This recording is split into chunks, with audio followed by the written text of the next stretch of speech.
Grammar Girl here. I'm Mignon Fogarty, and this week I have a quick and dirty tip about the difference between a while, one word, and a while, two words. And a meaty middle with tips for writing great dialogue.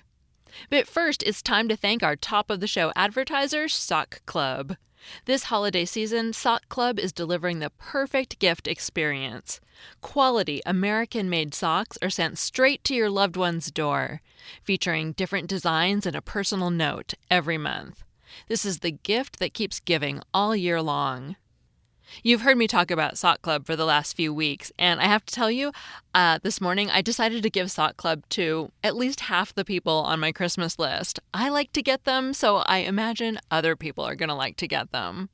And you can use the same discount code that I did. Go to sockclub.com and get 15% off using the discount code GRAMMAR at checkout. That's sockclub.com and the discount code GRAMMAR. Give Sock Club this holiday season. And now, let's talk about Awhile, which likes to confound us by having a one-word version and a two-word version. A while that's two words describes a time. We have the article word a before the noun while, and that article is a sure sign that you're dealing with a noun. Notice in the following sentence that you could replace a while with another article-noun combination, such as a year. It's been a while since Squiggly tried Marmite.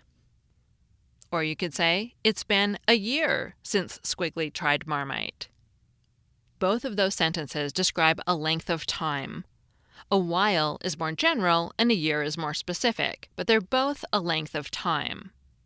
Actually, when you use a year like that, it's also usually at least somewhat general because it probably hasn't been exactly a year since Squiggly tried Marmite. But I digress. Let's get back to a while because we still need to talk about the one-word version. A while as one word means for a time, and it's an adverb. Notice in the following sentence that you could replace a while with another adverb, such as quietly. Go play a while. Go play quietly. Finally, just to make it confusing, if you rephrase go play a while and replace the adverb with a prepositional phrase, you need the noun again, because an adverb can't be the object of the preposition.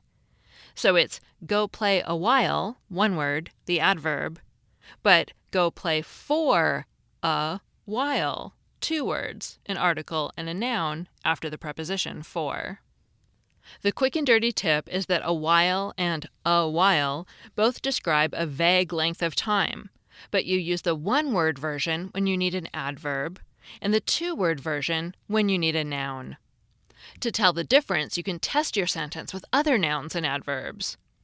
If you can replace a while with another article and noun, such as an hour or a year, you want the two-word version.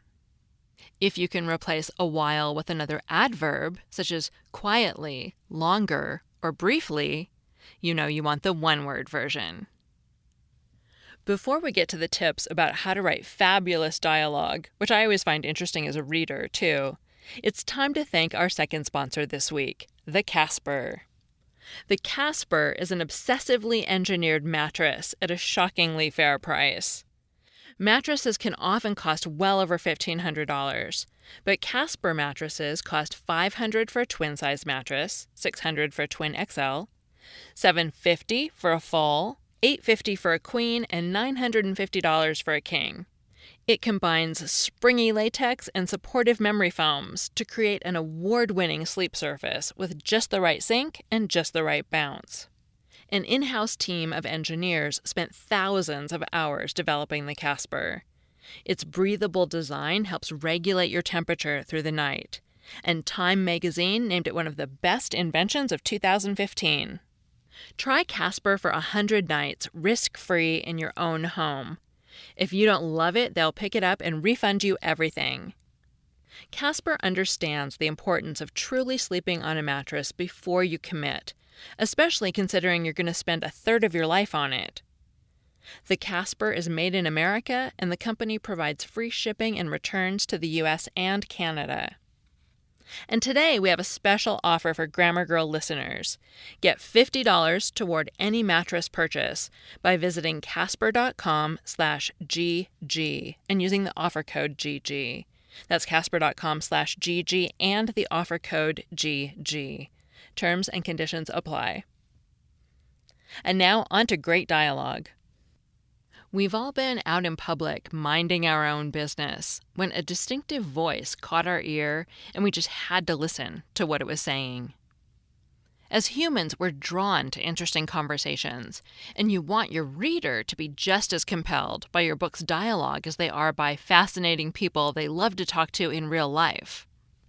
Dialogue has the power to establish a character's voice, express thoughts that can't be expressed through exposition, and form relationships between characters. But how do you craft dialogue that feels real and true to your characters while engaging your reader? When you're writing dialogue, it can be tempting to have your characters talk at length. First, because you created your characters and know them so well, you probably have a lot of ideas about what they'd say, and you may be eager to include their best lines in your manuscript. Second, since dialogue is an effective way to give the reader information about your characters, you may feel you have to cover a lot of ground in each conversation. But instead of writing longer, write smarter. Try to write dialogue that mirrors the way people really talk. This varies from person to person, of course. Some people speak in short, clipped sentences, while others like to drone on for minutes with barely a breath's respite. Generally, though, most people speak in short, concise sentences and let the person they're talking with respond before they go on. If you have a character who's speaking in big, long blocks of dialogue, consider breaking their dialogue up into shorter, more digestible portions so the reader can follow what's going on more easily. Dialogue can be a great way to tell the reader things they need to know about the characters, the world of your book, and the elements of the plot. And dialogue is vital when you're trying to have a big effect on your readers. Compare the power of these two sentences. First, Jimmy turned to Jill and with a sigh said, "I love you." Second, Jimmy turned to Jill and with a sigh told her he loved her. The first sentence, when Jimmy actually tells Jill he loves her, that feels much more immediate and real than the second sentence, when the narrator tells us Jimmy declared his love, which feels passive and removed by comparison. Writers can sometimes fall into the trap of including information in dialogue that the character who's being spoken to already knows.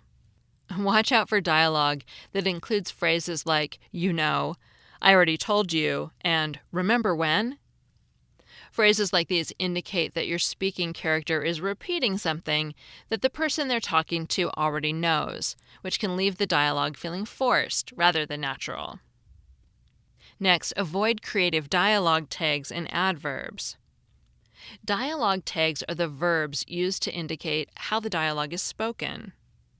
The most common ones include said and asked, but there are countless dialogue tags available to writers. However, even though so many dialogue tags exist, using one of the more common dialogue tags is often the best choice. Why? Varying your dialogue tags and using phrases like "she chortled" and "he threatened" can distract the reader and draw attention away from the dialogue. Use these less common dialogue tags sparingly. In addition, avoid explaining how dialogue was spoken by following your dialogue tag with an adverb. For example, if your character says, "I'm angry," you can simply use the dialogue tag, "he said," rather than "he said angrily." Since you're already telling us he's angry through dialogue, there's no need to repeat the information. One surefire way to make sure your dialogue is working is to read it out loud. Find a friend to reenact the dialogue like you're reading a script, or read both parts yourself. This will help you catch spots where the dialogue feels forced, lengthy, or clunky. Are there any phrases you trip over? Do any of the sentences feel more formal or rehearsed than how most people talk? Your ear can pick up things that your eyes can't, so reading your dialogue to yourself in the final stage of revision is a great way to make sure it rings true. You can even record yourself using a voice recording app on your phone and listen to it later when you have a little distance from the writing. Ask yourself if it would be the kind of audiobook you'd like to listen to. That piece was written by Kat Brzezowski from Swoon Reads. If you have other questions, Swoon Reads is happy to answer them for you.